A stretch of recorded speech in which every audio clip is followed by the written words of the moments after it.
Então, bom dia a todos. Vamos dar início a mais uma discussão de caso clínico. Hoje vamos começar com o Lucas. E, o Lucas já pode começar aí. Manda bala, Lucas.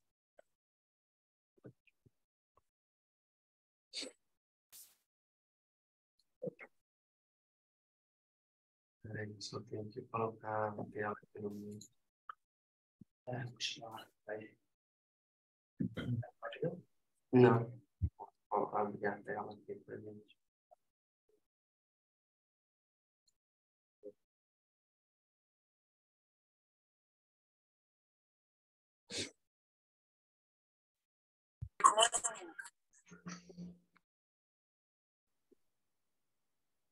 Bom dia a todos, meu nome é Lucas.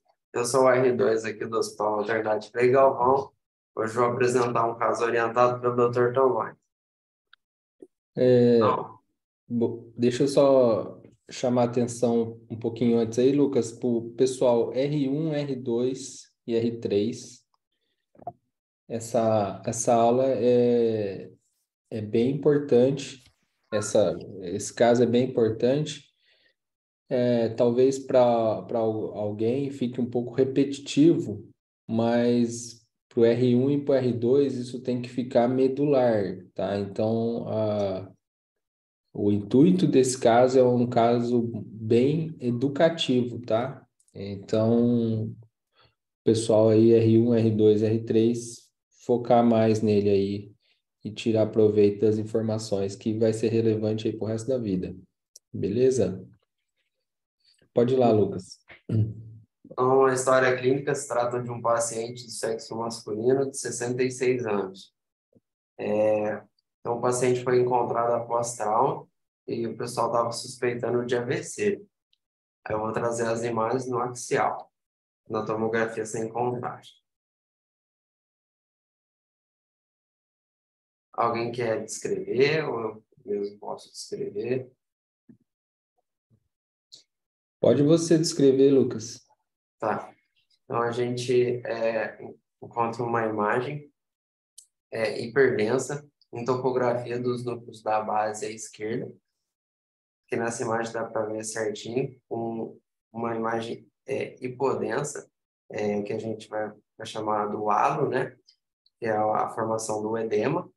E essa formação hiperdensa, ela está provocando compressão dos sulcos adjacentes e também uma leve compressão aqui da região do ventrículo lateral à esquerda. E aqui nessa imagem, do seu curso, essa imagem aqui dá para ver que tem um pequeno desvio da linha média. Alguém quer tentar dar uma hipótese, alguma coisa? Primeiro, se alguém puder falar qual que é o diagnóstico e depois sugerir uma etiologia. Alguém, de preferência, alguém de residência? Jovem, posso comentar? Manda lá.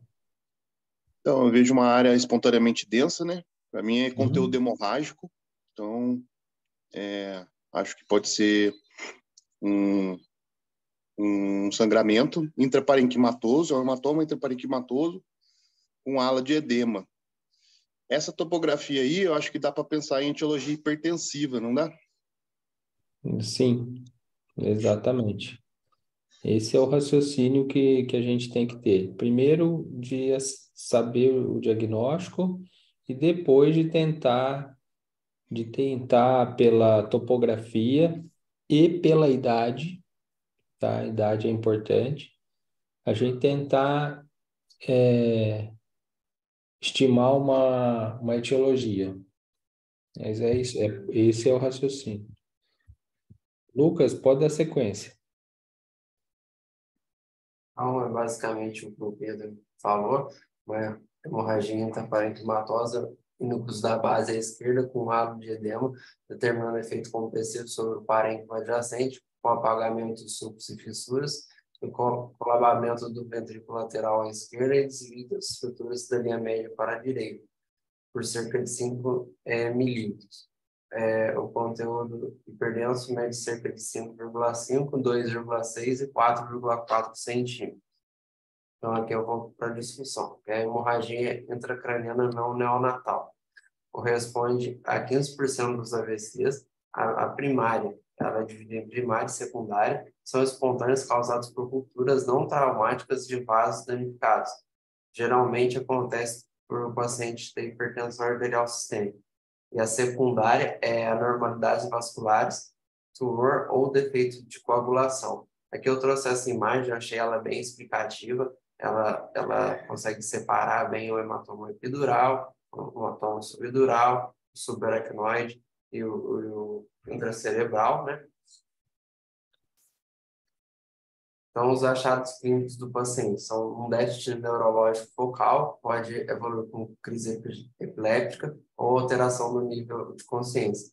Quando a hemorragia do tronco encefálico ou do cerebelo pode associar ainda com ataxia, síndrome de nervos cranianos ou disfunção na regulação dos centros respiratórios e cardiovascular. Os fatores de risco. Então, igual o Tomás falou, a idade geralmente acima de 60 anos, o paciente do sexo masculino, o principal fator de risco é a hipertensão arterial sistêmica. Então, ela é presente em 70% a 80% nesse tipo de AVC. O tratamento com o antihipertensivo ele é capaz de levar a uma redução de aproximadamente 41% do risco relativo do AVC hemorrágico. Para uma redução de apenas 10 na pressão arterial sistêmica e 5 na diastólica. Outros fatores de risco são o tabagismo, o etilismo e um AVC isquêmico prévio. Então, essa imagem aqui, ela parece bem com o do nosso caso. Os achados de imagem. Então, de acordo com o tempo de evolução do quadro do paciente, a gente vai ver uma imagem, um AVC hiperagudo, que é até 12 horas, o agudo de 12 a 48 horas, o subagudo, que é precoce de 2 a 7 dias, subagudo tardio de 8 a 30 dias, e o crônico superior a 1 mês. Então, aqui eu trouxe os sinais de mau prognóstico no sistema nervoso central. Quando o paciente tem um volume maior que 30 centímetros cúbicos, idade avançada, hemorragia intraventricular, localização infratentorial, sinal de expansão e edema cerebral. Só um minutinho, Lucas. Deixa eu só amarrar o conceito aí para o pessoal. Então, assim, uma simples tomografia de crânio sem contraste, tá? Por isso é o melhor exame da urgência. A gente faz o diagnóstico, tá? Levanta uma etiologia mais provável e ainda elenca sinais de prognóstico, de mau prognóstico, tá? Então, alguns sinais de mau prognóstico é isso que você está falando. No diagnóstico, né, no primeiro exame, o volume desse hematoma ser maior que 30, ele está heterogêneo e ele está com edema, tudo isso que você vai falar. Então, é importante você deixar a medida lá no laudo, tá? Até para efeito comparativo e para estimar prognóstico, tá? Pode passar, Lucas. Ou também na comparação entre os exames, né? Para o colega Exato. saber, e também aonde você está medindo. Então, aqui a gente pegou essas imagens do arroba do Instagram, né? Que é sobre neuroradiologia. Então, a heterogeneidade do hematoma. Quanto maior, mais heterogêneo, com contornos irregulares, maior a chance de expansão. O sinal do redemoinho, então, é uma área hipotenuante de permeio ao hematoma. Na TC sem contraste representa áreas hipotenuantes em espiral de permeio e indica áreas de sangramento ativo, que é bem onde indica a seta aqui. O sinal do buraco negro, na TC sem contraste, é um palco hipotenuante ovalado ou arredondado de bordas bem definidas, permeie ao hematoma, onde está a seta. O sinal da ilha, que na TCC em contraste, são pequenos focos de sangramento adjacentes e desvinculados ao hematoma principal. O sinal do satélite, que é semelhante ao Island Syndrome, são esses pequenos focos de sangramento adjacentes e desvinculados do hematoma principal também. O spot sinal, que é o foco de extravasamento do contraste, em evolução em algumas horas com o aumento do sangramento. Então, o foco de extravasamento do contraste indica um sangramento ativo também, e é visto na TC pós-contraste, principalmente na fase venosa ou tardia do estudo. Essas foram as referências que eu utilizei. A principal referência que eu utilizei foi no livro do CBE. Muito obrigado. Tomás, você quer falar mais alguma coisa? Que eu volte alguma coisa? Volta o último slide. O spot sign é o foquinho hiperdenso quando injeta contraste, tá? Contando que ali pode ser o foco de sangramento ativo, tá? E uma coisa que às vezes a gente não tem essa noção, não lembra desse conceito, é que o sangue hiperagudo, aquele sangue que está babando, ele é hipodenso na tomo, tá? Então, volta um pouquinho na parte... Isso, exatamente. Aqui o centro do redemoinho, aqui, o ponto preto, é o ponto ativo. Então, o sangue, ele hiperagudo na tomo, ele é escuro ainda. Então, depois de algum tempo que ele vai ficando subagudo, que vai passando o tempo, que ele vai ficando hiperdenso, tá?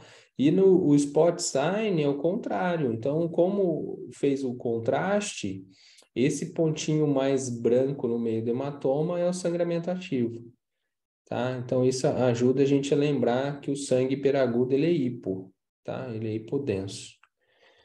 É isso daí, Lucas. Muito bom. Parabéns pela aula aí. Tomás, eu acho que acrescentar aí com relação ao que você disse, que pela simples tomo e história a gente consegue até ver qual foi o motivo, né? Então, se fosse um paciente jovem, a gente pensar também em uso de drogas, né? Paciente muito jovem com sangramento dessa monta, se não for um paciente hipertenso crônico já em tratamento, mas jovem, pensar em uso de droga, principalmente cocaína, né? Isso, exato. E malformação vascular em jovem, tá? Beleza, é isso aí, beleza. Bem lembrado, me passa o anfitrião e, de propósito, eu deixei um caso para mostrar agora, sabendo que o Matheus já ia fazer essa pergunta. Foi tudo combinado. Vou fazer um comentário aí. Eu não sei se a gente pode ter essa ideia de raciocínio. Desculpa, Thiago. Fala. Do sangue hipo, né? Na tomografia sem contraste, o sangue dentro do vaso é hipo. Então, o sangue que acabou de sair do vaso, ele ainda é hipo ali. Perfeito. Por isso que ele faz esse, né? Então, para a gente ter esse raciocínio aí de densidade, eu acho que é mais ou menos isso. Perfeito. Eu ia perguntar, só para lembrar aqui, que eu também já esqueci, você falou em pior prognóstico, 30 ml, é isso? Isso. De volume. Na fossa posterior, com certeza é a menor, mas eu não lembro, você lembra? Não lembro o valor. Não, acho que não tem. Mas o prognóstico é pior na fossa posterior, porque é um lugar menor. Então, mas não tem um valor de corte, pelo menos não me lembro de nenhum valor de corte. Lá seria 10. Não tem isso, tá? Tá bom, beleza, valeu. Valeu. Rapidinho aqui, vou mostrar um caso. Então, vocês estão vendo meu Osirix? Tá, né? Então, esse aqui é um paciente um pouco mais novo, 48 anos, e ele tem uma baita de uma hemorragia que pega também núcleos da base, tá? Então, ele pegou aqui a cápsula, o braço posterior da cápsula interna, pegou tálamo e foi mais ali para a região parietal, temporoparietal, tá? Então, é hematoma bem grande, com efeito expansivo, foi até para o espaço subaracnoide, foi para o ventrículo, num paciente um pouco mais jovem, tá? Então, nesse caso, a gente tem que levantar a hipótese de outra etiologia, tá? Então, de fato, esse paciente aqui, ele já tinha previamente uma MAVE, tá? E essa MAVE sangrou. Aqui é o nidus da MAVE, tá? E eu trouxe esse caso também para a gente mostrar como é que ficaria na tomografia uma hemorragia na ressonância, uma hemorragia intraparenquimatosa. Então, quer ver que tem um alto sinal no flare, tem alto sinal no T2 predominante, tem halo de hemosiderina. Então, isso aqui fica mais fácil, né, da gente falar que é hemorragia, tudo, porque tem várias sequências que tem comportamento de sangue. E aqui é a MAVE, é o nidus da MAVE, que já deveria ter sangrado alguma vez na vida e agora sangrou de novo, tá? Então, só corroborando a etiologia aí. Aqui não é a MAVE, não. Aqui é um hematoma antigo intraventricular. A MAVE Tomás, pode falar que essa MAVE é do plexo coroide ou não? Não, ela é parenquimatosa mesmo. Tá. Se ela fosse uma MAVE do plexo, ele ia sangrar preferencialmente dentro do ventrículo. Para dentro. Beleza. Aí é uma MAVE bem no tálamo mesmo, então ele sangrou para parênquima predominantemente, entendeu? Perfeito. Show de bola. Vamos dar sequência. Então, vamos agora pro João Pedro.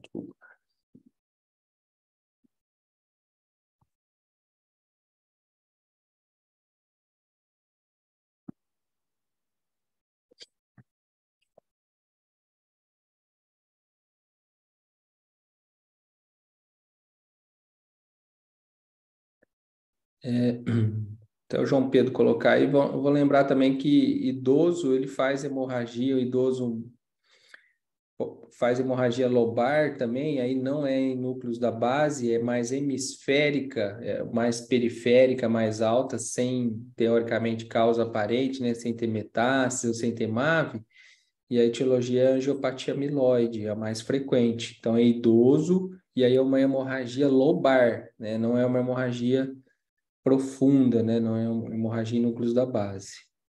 Angiopatia amiloide. Bom dia a todos, tudo bem? Tá dando para enxergar aí? Tá.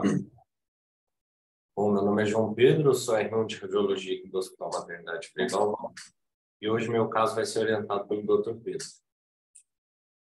A história clínica é um paciente do sexo feminino, de 42 anos, que não estava com queixas, porém realizou uma ultrassom transvaginal de rotina.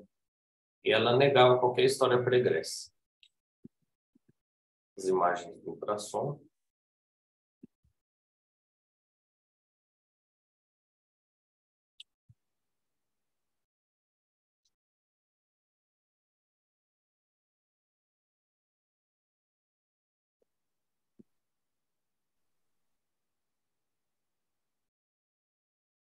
Alguém tem alguma hipótese?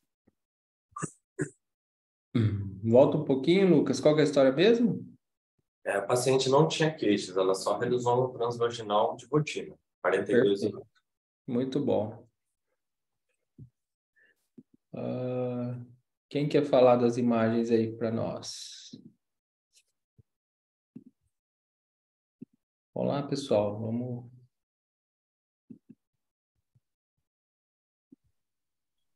Sim, você descreve as imagens aí? Você ainda faz um ultrassom, não faz? Eu tento. Não, então tá bom, pô. Isso aí é uma ultrassom transvaginal, parece estar na altura do colo uterino, né? E tem uma imagem aí no canal cervical, 1.7 por 0,4, e tem uma vascularização e um pedículo, né? Tem outra imagem? Deixa eu ver a imagem do pedículo. Isso, tem. Uhum. Tem um pouco de líquido em volta, né? Agora a hipótese que tá difícil, hein? Tá difícil. Você descreveu e só falta assinar lá. Mais alguém ou pode prosseguir com o caso? Alguém vai falar uma hipótese aí. Um pólipo. Pólipo. Mas a principal hipótese. Tem mais alguma hipótese? Agora Eu acho que aí é importante a gente saber se é um pólipo, né, pensando em pólipo, se é um pólipo endoscervical que nasceu ali, ou é um pólipo mais do corpo uterino que está meio que parido, né? Aí a gente tem que... O estranho é para a paciente não ter sangramento, né? Geralmente tem sangramento fora do ciclo, coisa do tipo. Mas a imagem tá bem parecendo ser um pólipo mesmo. Mas qual que era a idade mesmo? 42. 42.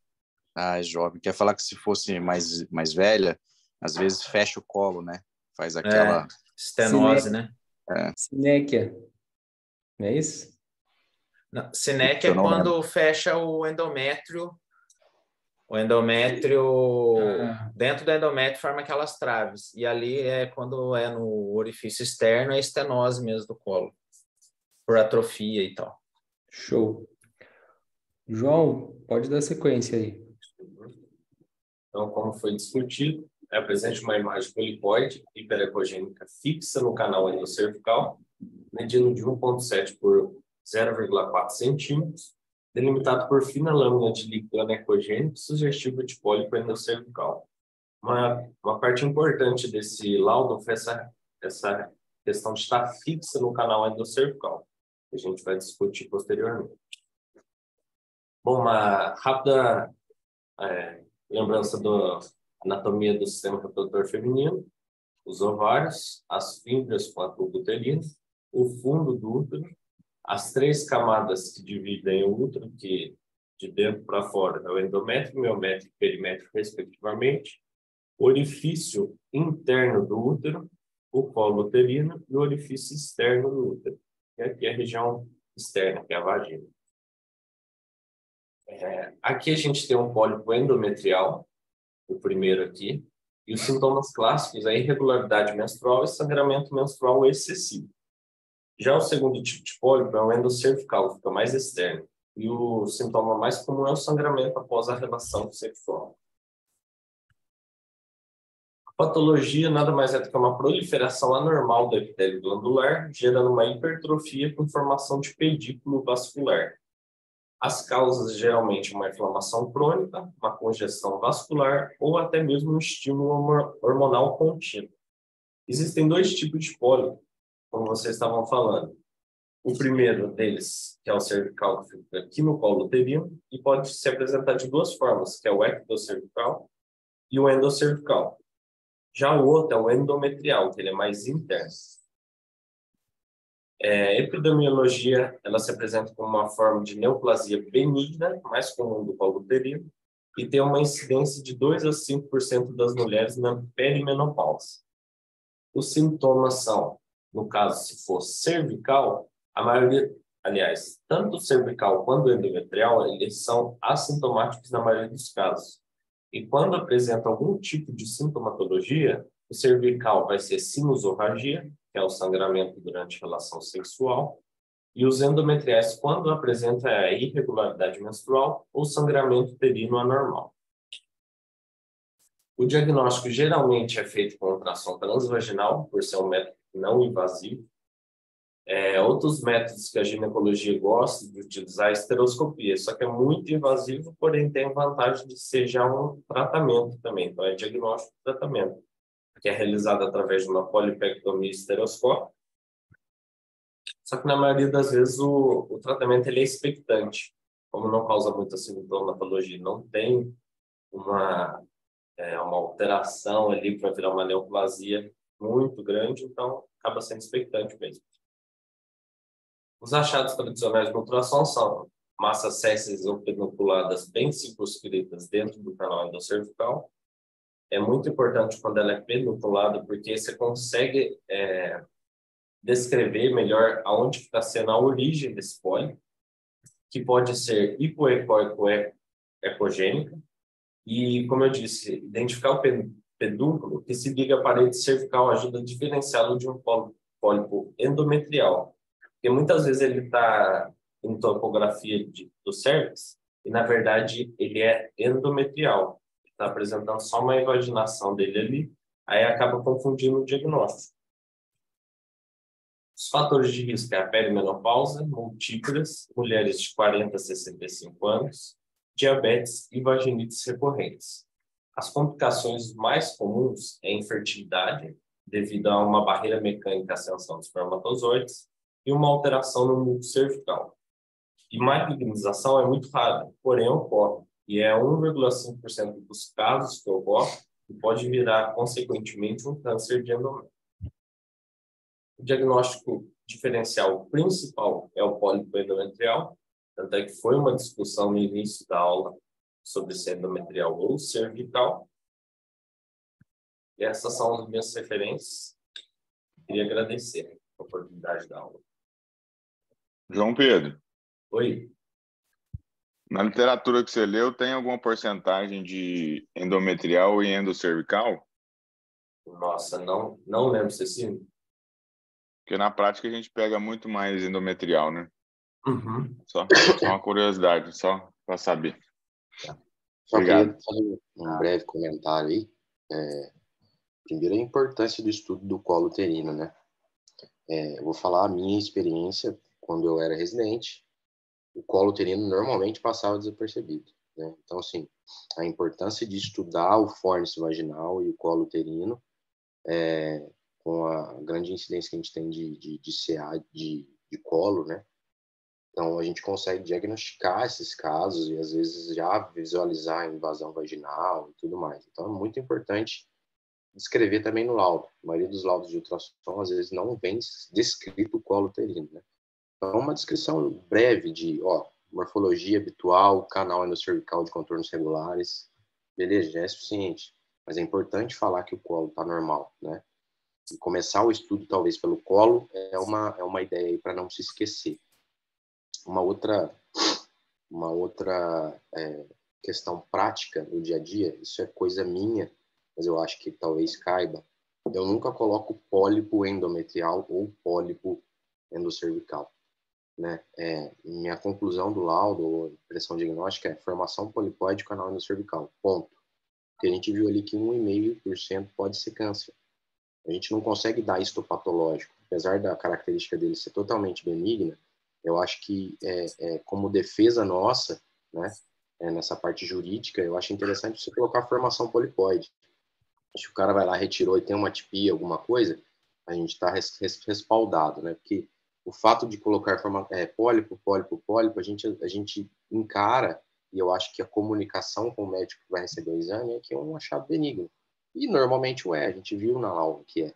Mas a gente tem que sempre deixar um pé atrás, vamos dizer assim, para a gente garantir de que se tivesse algum problema jurídico ou alguma coisa assim, a gente está com um laudo adequado aí nesse caso, que a maioria dos pólipos eles têm que ser, sim, ter uma intervenção de tratamento, né? Mas caso não tiver e esse pólipo eventualmente evoluir para uma metaplasia, alguma coisa, isso está respaldado no que está escrito aí. É interessante até falar, porque nosso laudo a gente não tem noção tanto que ele circula, né? Ontem eu estava laudando um exame de Itapetininga e o controle era de um laudo do doutor consulta do Marco Aurélio, que não estava. Então, assim, quando a gente ia imaginar que eu ia pegar um laudo do Marco, que nem era da mesma cidade, e de um paciente de outro local, né? Então, assim, isso é uma comprovação de que a gente fez aquele exame em algum momento. E está no mercado aí, está circulando, então é importante a gente ter essa segurança de colocar no laudo realmente aquilo que vai fazer diferença e que, de certa forma, vai nos proteger juridicamente aí. Tá bom? Alex, então você evita o termo pólipo, você põe lesão polipóide, é isso? Lesão polipóide, formação polipóide, perfeito. Da onde está. Tá? Legal. Coincidentemente ou não, eu estou com um casinho aqui, de mais ou menos disso. Ô, João, ó, parece que a gente fez um script aqui, Tomás, para fazer as interligações aí. Ô, João, passa o anfitrião para mim, só para mostrar, são 2 imagens só, de um caso que eu peguei esses dias. O time está entrosado. Viu só? E só para chamar a atenção que para os residentes aí, que esse comentário do Alex, na verdade, é para qualquer parte do corpo, para qualquer método. Pelo menos é assim que eu faço. Então, seios da face, vesícula biliar, se a gente vê alguma lesão polipóide no intestino, eu descrevo também dessa maneira. Ainda mais intestino, né? Intestino, todo mundo é do mal, até que se prova o contrário ainda, né? Mas vesícula, realmente, vesícula é muito clássico, cara. Então, a formação polipóide da vesícula, vamos acompanhar. Eu estou acompanhando bastante paciente com formação polipóide de vesícula. A maioria das vezes fica, mas eu peguei um paciente que triplicou de tamanho de um ano para o outro, tesoura, né?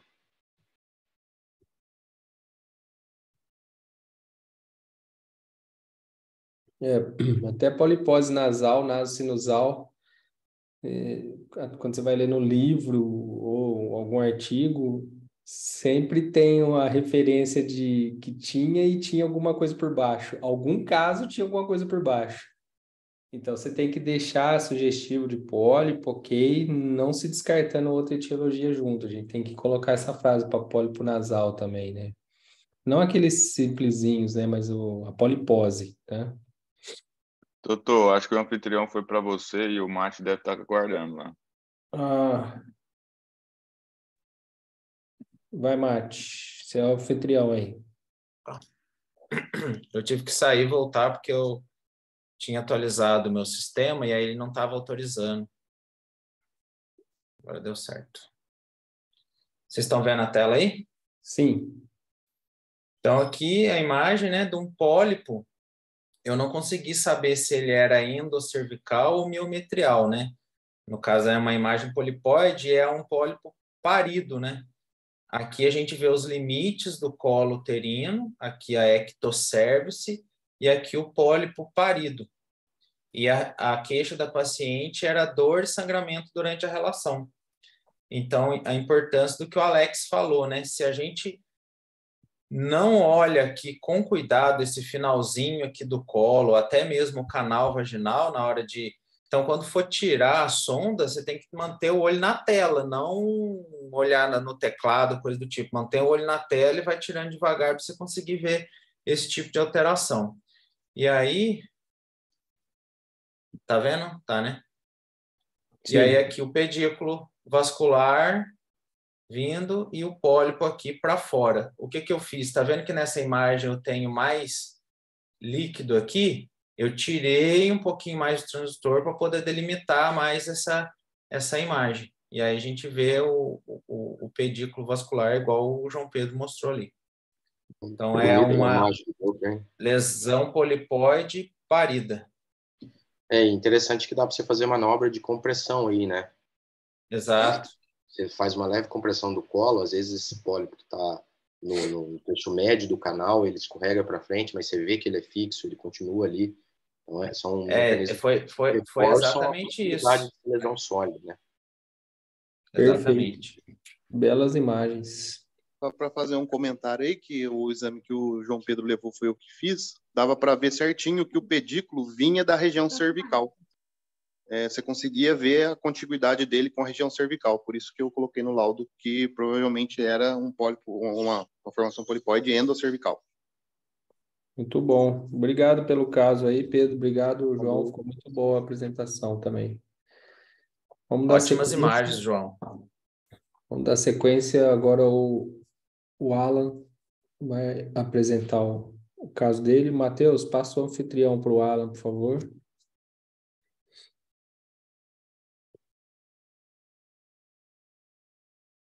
Matheus.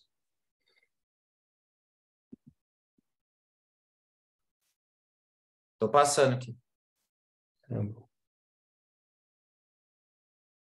Tornar anfitrião. Ponto.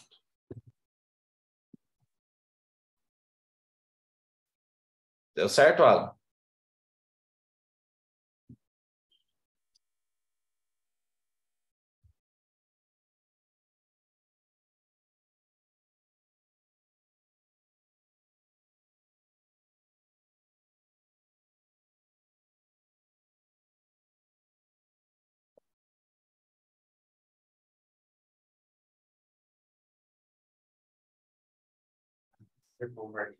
Não. A minuto mal. Agora sim.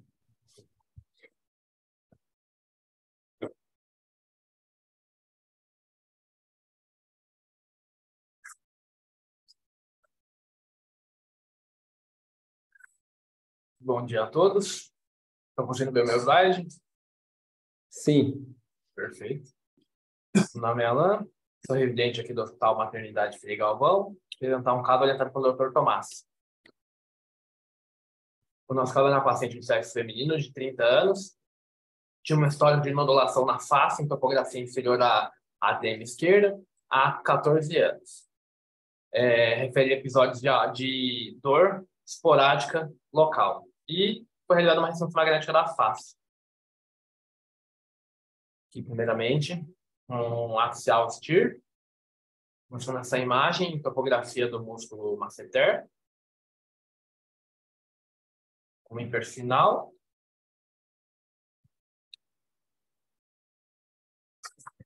Aqui em T2.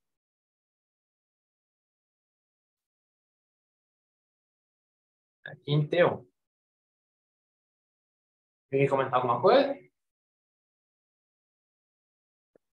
Se fizer uma analogia com o abdômen, é uma lesão lobulada aí de hipersinal em T2, pode ser um hemangioma ali nessa região. O caso ele é, então, de cabeça e pescoço, ele é de músculo esquelético, porque está dentro do músculo. Do que é o caso? Tem contraste aí? Tem. Então mostra o contraste, pessoal. Tá escondendo, né? Só deu um pouquinho, né? Essas duas últimas de baixo aí, contraste, né? Isso. É o pré e o pós ou é dois contrastes? Pré e pós. É pré. Pré aqui e pós aqui. É um FET 7 pré e pós, isso. Ele é... No FET 7, ele é um pouquinho hiper. No T1 puro ali em cima, ele é hipo. Faz sentido o que o Pedrão falou aí. Malformação vascular de fluxo lento aí. Uma dos diferenciais. Uhum. Teve um caso parecido esses dias aí, né? Eu mesmo que trouxe. Uhum. Pode dar sequência aí, cara. Fechou? É isso mesmo, doutor Pedro. Doutor Cecílio falaram. Opa, travou aqui. Vai. Opa. Eles só um segundo, travou o slide aqui. Segundo.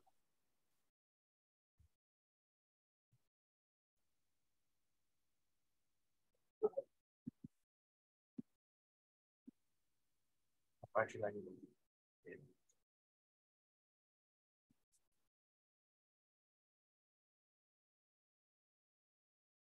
Agora foi.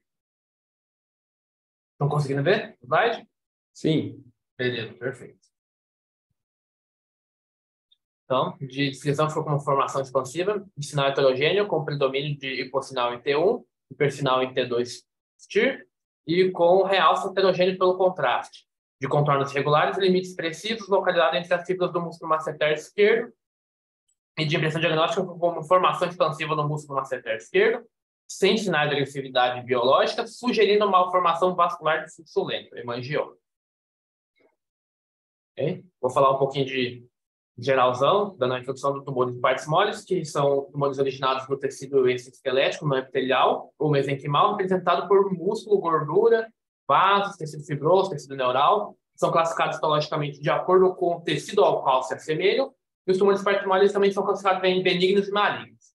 Aí, aqui a gente tem a categoria de tumores vasculares e perivasculares. Dentre eles, a gente tem o hemangioma.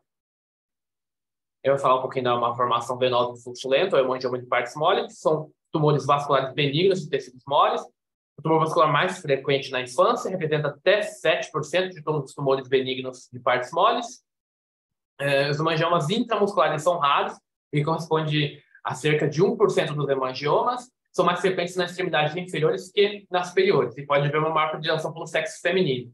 A gente tem uma imagem que normalmente de um hemangioma, em topografia do antebraço. A gente tem que pensar que normalmente no ultrassom a gente vai ver uma imagem predominantemente hiperecogênica, porém também heterogênea, normalmente de contornos mais globulados. Importante citar que no estudo Doppler você pode ou não captar vascularização, isso é importante a gente citar, e os hemangiomas de partes moles eles podem ser classificados em cinco subtipos histológicos, e essa classificação depende do tipo predominante de canal vascular identificado dentro deles. Aqui é a imagem, como o próprio Dr. Márcio tinha falado, o casinho anterior, que eu apresentei com o Dr. Cecínio, mostrando a imagem do hemangioma e topografia do antebraço. Intramuscular também, né? Não era no subcutâneo. Não, era intramuscular mesmo. Exatamente, é parecido. Aqui também é o mesmo caso, só mostrando a topografia agora em corte sagital. E os subtipos são o capilar, o cavernoso, o arteriovenoso, venoso e o miscelâneo, que é a mistura deles. A localização, eles podem surgir em vários locais anatômicos, incluindo o músculo estriado, pele, tecido subcutâneo, tecido sinovial, que seria o hemangioma sinovial, que é mais raro ainda. E na ressonância magnética, como eu já falei anteriormente, ele é tipicamente bem definido, lobular, heterogêneo, sem característica de invasão local, isso aqui é importante citar. E alguns hemangiomas intramusculares também podem estar associados a alterações atróficas na musculatura. A característica dele, normalmente, ele vai ter um hipossinal ou um sinal intermediário em T1, um hipersinal em T2 e um realce heterogêneo no meio do contraste. A gente consegue ver aqui nessa imagem, no corte sagital, aqui em T1, T2 e aqui no T1 com contraste, mostrando essa característica da lesão. Bom, essas referências que eu trouxe para vocês, para montar o caso, e só uma curiosidade, um conhecimento cultural, passava um pouquinho, quando a gente começou as aulas eu trazia bastante, Tava faltando, né? Tava faltando. Só para dar um linkzinho, normalmente o hemangioma, a palavra tem origem grega, né? Sangue, vaso e tumor. Aí pensando nessa parte para ajudar a guardar um pouquinho, meio viagem, mas ajuda a guardar, pensando na própria cultura grega, né? Eles valorizavam muito essa parte de forma, contornos, e a gente vai pensar que muito desse remanescente da cultura, dessa parte da cultura grega, era muito representada em pintura e na parte de cerâmica, e principalmente a maior parte desse remanescente é na produção de vasos. Então, para ajudar a guardar um pouquinho essa parte de vaso e lembrar um pouquinho do hemangioma, trazendo aqui para vocês aqui, é uma imagenzinha de um vaso da cultura grega, um vaso antigo. Esse quer trazer para vocês. Alguém quer comentar alguma coisa? Não, parabéns aí, Alan. Muito boa apresentação. Parabéns pelo enriquecimento cultural aí. Muito pertinente. O Pedro matou ali, e esse raciocínio a gente tem que usar mesmo. É alto sinal no T2, né? Isso é alto sinal T2 no fígado é cisto ou hemangioma, não é isso, Alex? E aí você faz o contraste ele vem enchendo a lesão de fora para dentro, né? E o nosso ali tem essa característica, não é tão marcado igual é no hemangioma hepático, mas parece que ele começou a encher de fora para dentro mesmo, né? Então tem até uma sequência Trix, na sequência da ressonância, que ela faz essa varredura ao longo do tempo e você começa a ver enchimento. Então, quando você suspeita de uma malformação vascular, é preferível que você faça uma anjo com a sequência Trix, que ela vai fazendo fotografia mais rápida do enchimento da lesão. Se a gente fizesse nessa lesão, a gente ia ver a lesão se enchendo devagarinho até ela ficar toda cheia e ajuda o diagnóstico também. Não é fundamental, mas ajuda, tá? Mas é isso. Alguém tem mais alguma dúvida aí? Algum comentário? Tomás, ficou então como hemangioma intramuscular, né? Que eu perdi ali o comecinho. Isso. No masseter. Hemangioma, cabeça e pescoço. Isso. Vamos aparecer aí, galera. Galera, quem quiser trazer algum casinho aí, pessoal da Tomovale, só procurar a gente aí e pedir o caso, ou trazer o caso, falar que quer apresentar e a gente orienta junto aí, tá bom? Beleza.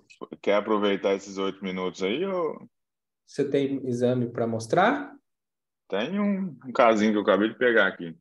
Não, tô tranquilo, 8 minutos dá tempo, a gente vê mais um, sem pressa. Quem não puder, quiser sair, fica à vontade. Manda também. ver aí, é rapidinho.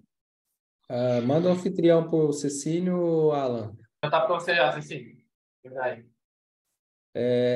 Quanto mais caso der para mostrar dentro do tempo, é melhor. Porque é tanto caso que ele vai se perder. Se você não mostrar ele hoje, amanhã, a semana que vem já não dá tempo e a gente perde um caso legal que você pegou, entendeu? Então, manda bala, cara. Não tá aparecendo aí, né? Não, você está compartilhando outra tela.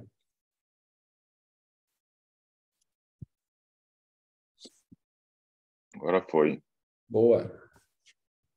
Galera, esse pacientinho aqui, 11 anos, ó, uma história de dor e um bloqueio articular. Aqui a gente tem um sagittal steer, né, um campo aberto, um pouquinho meio granulado, mas aqui a gente está na porção medial, você vê o menisco aqui, ó, uma cartilagem bem pretinha aí, irregular, tá? Então a gente vai correndo pro lateral, cruzado íntegro aqui, cruzado posterior, cruzado anterior. E aqui a gente vê um menisco lateral gordinho. Você não vê a parte da frente dele? Isso. Era para a gente ver igual aqui, né? Uma parte anterior, uma parte posterior, corno anterior, corno posterior. Aqui no lateral, cadê o anterior? Pode dizer que foi uma alça de balde aí? Pode. Sim. Eu queria que vocês fizessem uma vez, assim, isso é particularidade minha, né? Eu imagino o que é a alça de balde, né? Virando para cá e tal. Mas eu nunca vi um vídeo do cara fazendo um esquema assim, falando, puta, a alça de balde é esse aqui, ó, o menisco vai sair, vai virar para trás e não sei o quê. Você acha que é factível de fazer isso? Você quer um videozinho ilustrativo. Aí você pediu pro cara errado. Você tem que pedir pro Mate Grilo, pô. Já tô quase levantando para pegar um balde ali na lavanderia. Deve estar pronto o vídeo. Eu acho que vai ajudar. Eu acho interessante, assim, porque eu tinha dificuldade de enxergar isso, né? Hoje, beleza. Aqui, Alex, ó. Entendi. Esse aqui tá mais específico nesse caso nosso aqui. O que chama? Esse é um tipo de alça de balde chamado flipped meniscus, né? Gostou do inglês aí, Tomás? Sensacional. Ele roda uma porção do corno posterior aqui para anterior. Você vê que tem 2 meniscos aqui, ó. Tá vendo? O nosso é o contrário, né?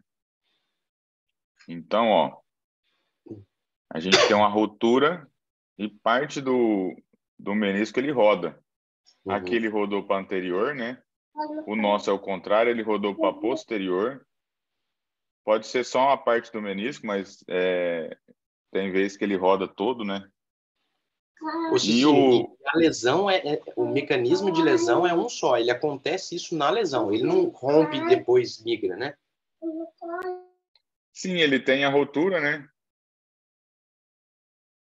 Aqui, ó. Ele tem essa rotura extensa do menisco. E aí, com a força ali da articulação, ele migra. Aí nesse flip de menisco, ele fala que o cruzado ele não deixa migrar para a região intercondilar, que é o mais comum, né? Então ele segura, ele vai aqui para o anterior. Legal. Esse paciente era atleta, alguma coisa? Não tinha história de atleta, não. Azarados, família. Mas hoje em dia, 11 anos, velho, não é atleta, mas é bem ativo, né? Fica correndo, qualquer mudança de direção aí dá uma puta pressão no... Já descompartilhei a tela, né? Então, resumindo, é uma lesão do menisco do tipo alça de balde e do tipo flip meniscos, é isso? É um tipo especial de alça de balde chamado flipped meniscus. E eles, quando a gente traduz, né, é menisco invertido. Ele roda para anterior ou para posterior. Prazer, nunca tinha ouvido falar. Só até a alça do balde ali. E a alça de balde clássica é que ele roda para a região intercondilar. Show. Alex, aqui, ó. Esse aqui é o menisco, certo? Rompeu, rodou. Esse aqui roda para cá. Ficou aqui a alça de balde, ó. Sacou? O Mate pegou o negócio da Maitê ali de educação artística. Certeza. E quando é o alça de balde clássico, ele roda para a região intercondilar, ele dá o sinal do duplo cruzado. Então fica um duplo cruzado legal aí, pode ser questão de prova. Show de bola. Valeu, galera. Valeu, galera. Falou, valeu. Bom final de semana aí, um abraço. Bom final de semana, um abraço. Valeu, gente. Bom final de semana para todos aí. Valeu. Valeu, bom fim de semana.